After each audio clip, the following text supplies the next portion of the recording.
요한복음 1장 12절, 13절 말씀입니다.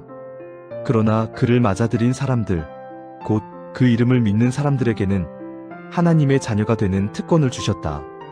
이들은 혈통에서나 육정에서나 사람의 뜻에서 나지 아니하고 하나님에게서 났다.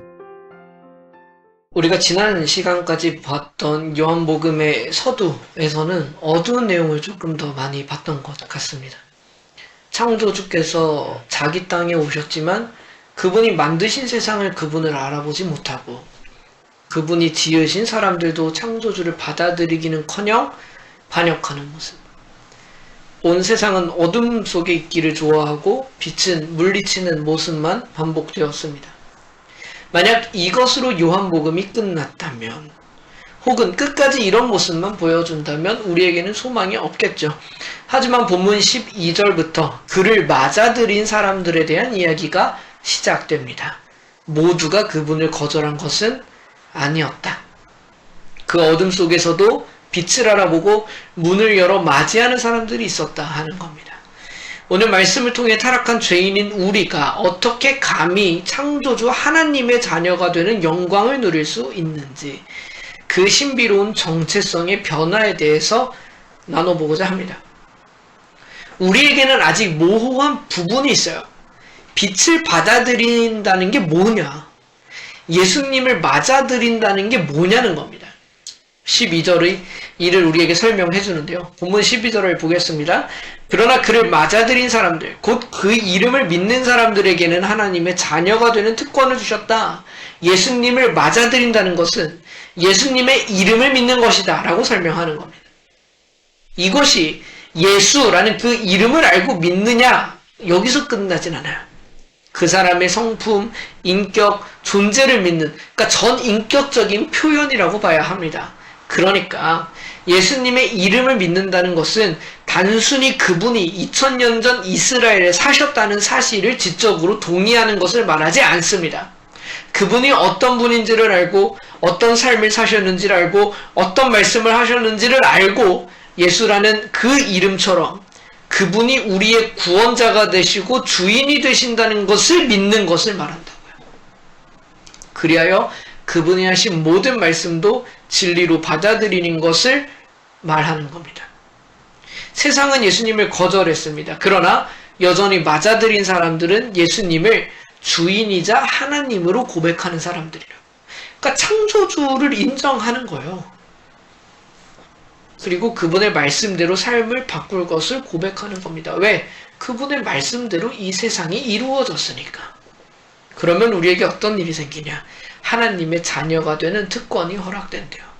하나님께서는 그렇게 그 이름을 믿는 자에게 하나님의 자녀가 되는 특권을 주십니다. 성경은 우리가 하나님의 창조물이라고 가르쳐요. 이것이 너무 우리한테 무게감이 없이 다가와서 정말 안타깝습니다.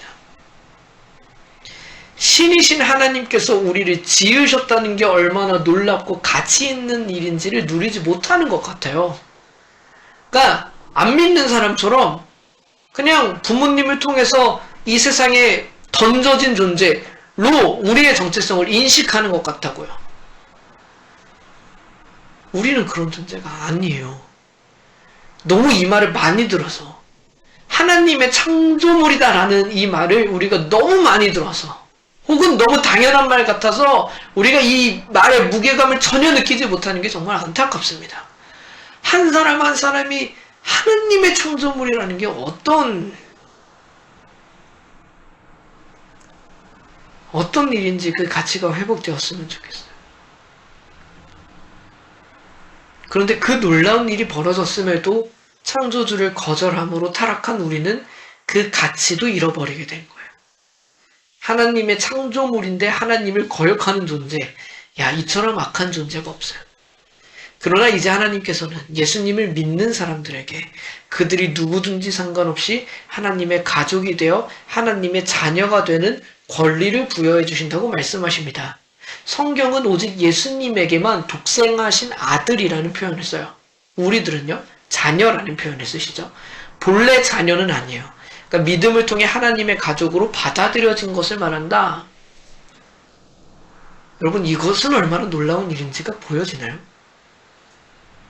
하나님의 창조물도, 이걸 더 설명할 시간이 없어서 안타까운데, 여러분, 이게 얼마나 놀라운 워딩이냐고요.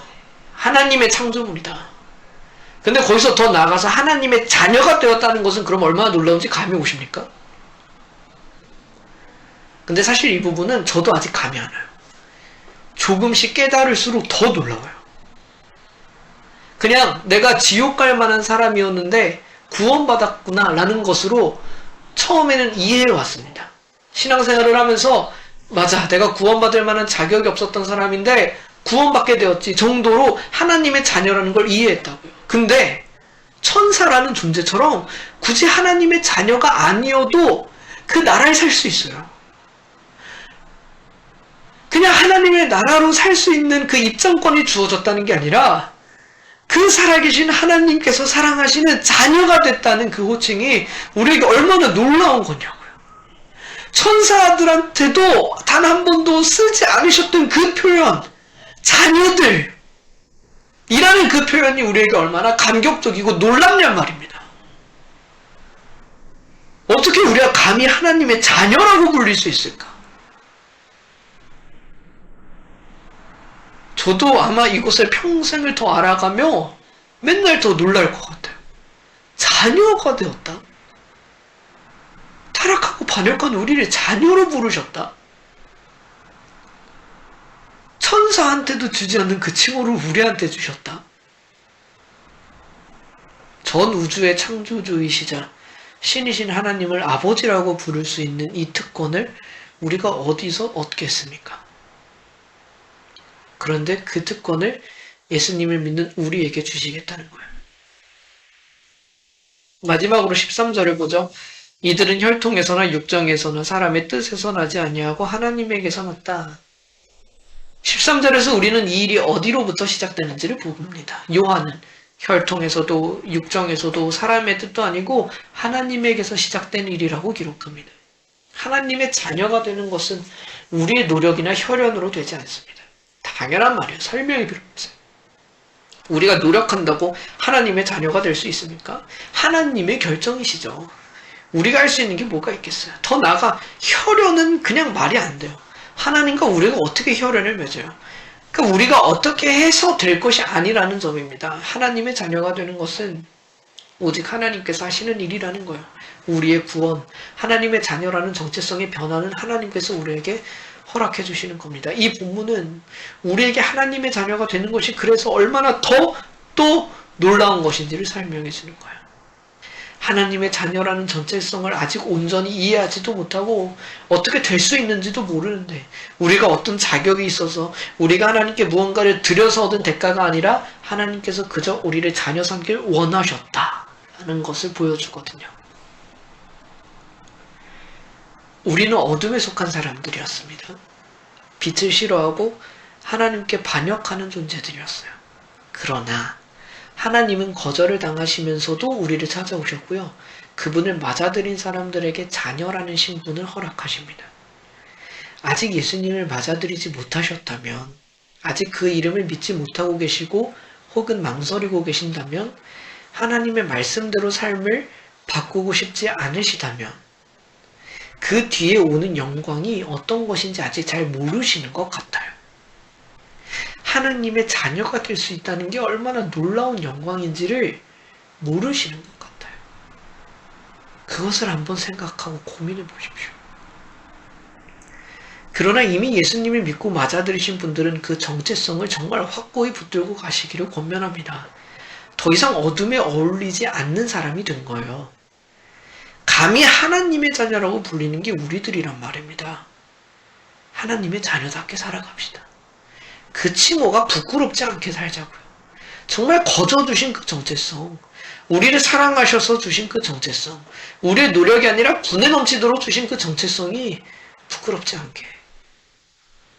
그러나 그와 함께 그 놀라운 정체성이 우리에게 주어졌다는 정말 특별함과 놀라움과 기쁨과 자랑스러움이 가득한 삶을 사시기를 축복합니다.